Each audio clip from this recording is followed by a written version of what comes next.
Спортивные площадки, выступления творческих коллективов, торговые ряды, пункты здоровья. Каждый найдет себе здесь занятие по душе. На площадке возле спортивно-культурного центра в лесозаводе каждый желающий может сдать нормативы ГТО, а также поучаствовать в шахматном турнире. Здесь же свои достижения в рамках специального конкурса «Дачный урожай» представляют дачники и огородники. К слову, у каждого из них свой секрет успеха. Это мое великолепие выращено под окном моей квартиры, двухэтажного деревянного дома.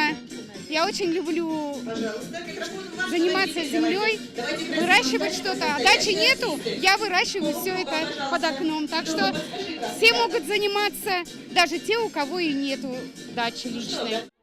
В Давпане тем временем проходит свой традиционный праздник Муса Чужаны, в переводе с коми «Милая Родина». Организованный в свое время при поддержке нынешнего мэра Валерия Козлова, праздник приобрел поистине всенародный характер. В его организации активное участие принимают Совет ветеранов города, а также Общество инвалидов. Здесь можно оценить трудолюбие не только дачников, но и народных мастеров.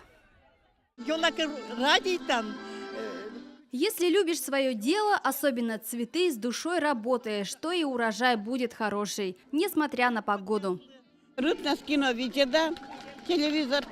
Вечером смотрю кино по телевизору и работаю. Очень успокаивает. Работа несложная. Мои вазы сделаны из конфетных фантиков и чайных пачек. В этой вазе 1500 фантиков.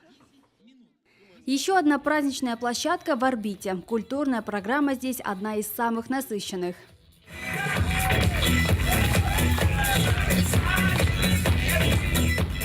Достижения местных земледельцев также заслуживают отдельного упоминания.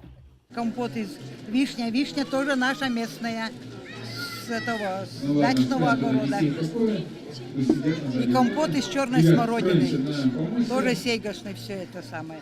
И вот потерявшийся в кустах кабачок гигант. И интересная репа. Всего в день микрорайонов работали 7 праздничных площадок. На каждой из них любой горожанин или гость столицы мог приятно и с пользой провести этот воскресный день. Ольга Ануфриева, Сергей Туркин, Иван Богомолов, телеканал Юрган, Сыктывкар.